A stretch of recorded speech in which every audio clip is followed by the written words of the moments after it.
Good morning, everyone. Grab yourself a coffee.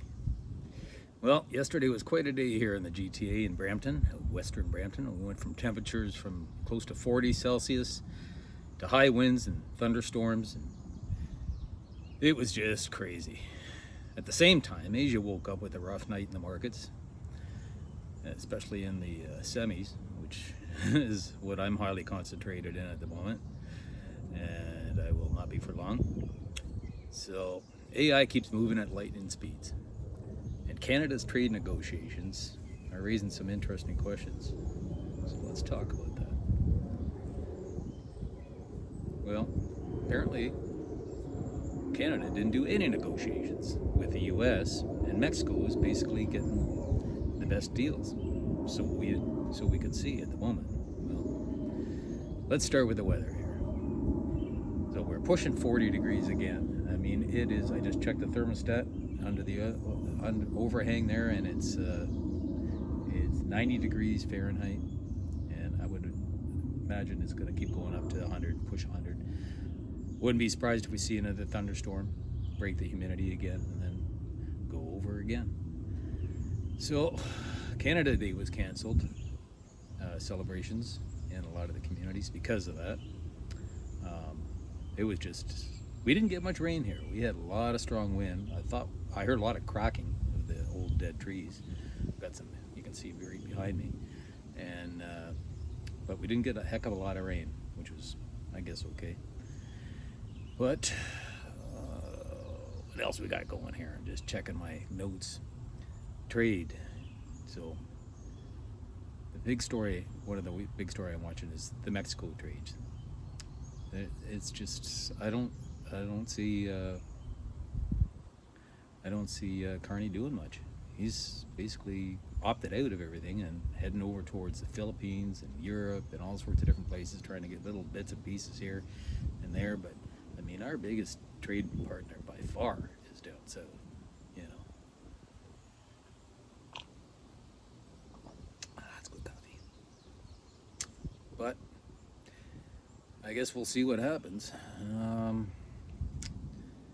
What else have we got here? The main topic. It's AI isn't coming. It's already here. The horse and buggy. So, I mean, it started with that kind of stuff. I mean, even before that, the cotton gin. All right. I mean, it displaces a lot of older technologies, older industries. Kind of kicks a lot of people out, buffs up a lot of stuff, and people have to make do and adapt. I mean, the internet, massive job changes, entirely new careers, right? I mean, web designers, remember that? No. Smartphones. We carry more computing power than NASA did during Apollo. And we could go off on a bit of a tangent as well. Mention a couple names, Stanley Kubrick and Buzz Aldrin. Stanley Kubrick said he apparently did a lot of the filming for what was supposed to be the landing, the moon Apollo landings, and Buzz Aldrin was quoted as saying it was all Hollywood. He didn't at that time even go, not him anyways. So, wasps flying around. So, a couple things to think about there. But anyways, so apparently they had the computers. We've got more computing power right now in our iPhones than they did going to the moon. Okay. Now we're seeing AI researchers, AI filmmakers, AI programmers, AI doctors, AI teachers. And you've seen, and I've seen growing up, you know, I'm 62, so we've got black and white TV, color TV, apparently the moon landing, personal computers, the internet, cell phones, smartphones, social media, electric vehicles, and artificial intelligence. So someone who's like 22 has only experienced the last part of that. You know, so we've got firsthand experience to what you've seen or what you've read about in history books. We've seen a lot. You know, I remember when I was younger in grade school, we got our first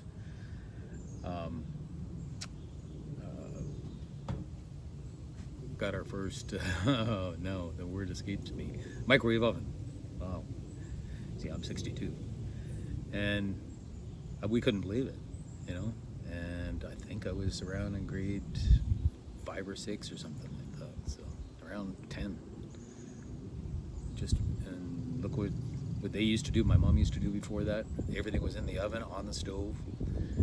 Yeah, the big treat was getting the hibachi going with the coals and barbecuing, but that didn't happen all that often. And speaking of AI, Fable apparently, the Anthropic Claude mode is back.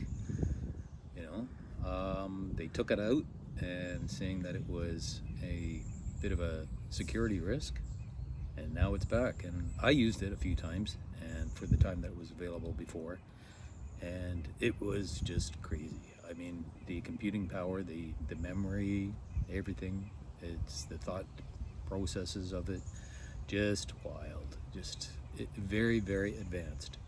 So I don't know, I guess somebody figured out a way to use it the wrong way, and they said no, you can't have that. So yeah, that was a very good marketing ploy. Apparently it's going to be twice as much as the lower version of what Claude uses. So I guess you use it wisely. What else we got going here?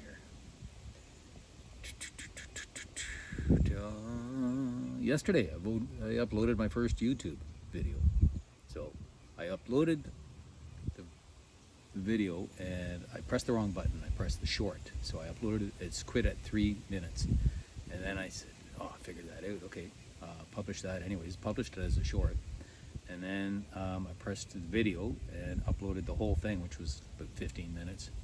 And noticed I got way more, like hardly any views on the main one, but on the short I've got, you know, like 300 already. That's crazy. So, and that was last night, midnight. You know, no, I don't sleep because I drink too much coffee. It's good for getting the weight off, keeping the weight off, but for sleeping, not so much. But anyway, so that's my story about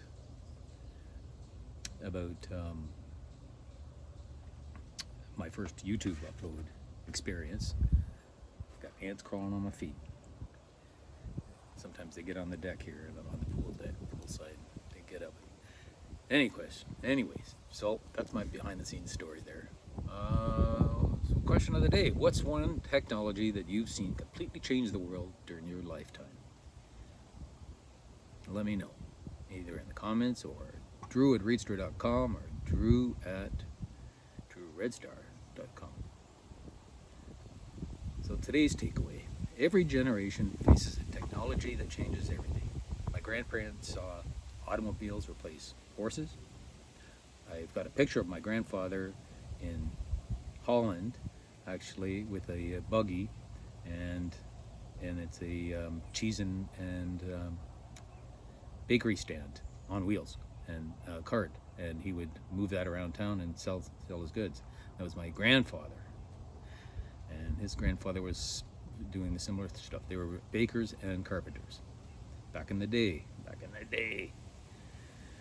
And so today's generation is watching AI. The question isn't whether the world will change. It always does. The real question is whether we'll stay curious enough to change with it. For me, I'm very curious. I'm going to keep checking into AI and seeing what I can learn, taking some courses online, and just asking it a lot of questions, and it tells me a lot of answers, and learn a lot that way. Because it's just like a little computer. It's like watching Star Trek with data. That's what it's like. I had another thought last night. So my channel is not really about investing or politics or books. I think it's about, or it's not even really that much about AI altogether. It's about change. It's about how the world changes, how people adapt, how technology changes our lives, how Canada changes, how we change as we get older. And everything I've discussed over the last year with my AI and my regarding my books and all my health and everything like that seems to come back to that theme. So a possible tagline I've come up with is making sense of a changing world, one coffee at a time. Have a good one. We'll see you tomorrow morning. Try and stay cool.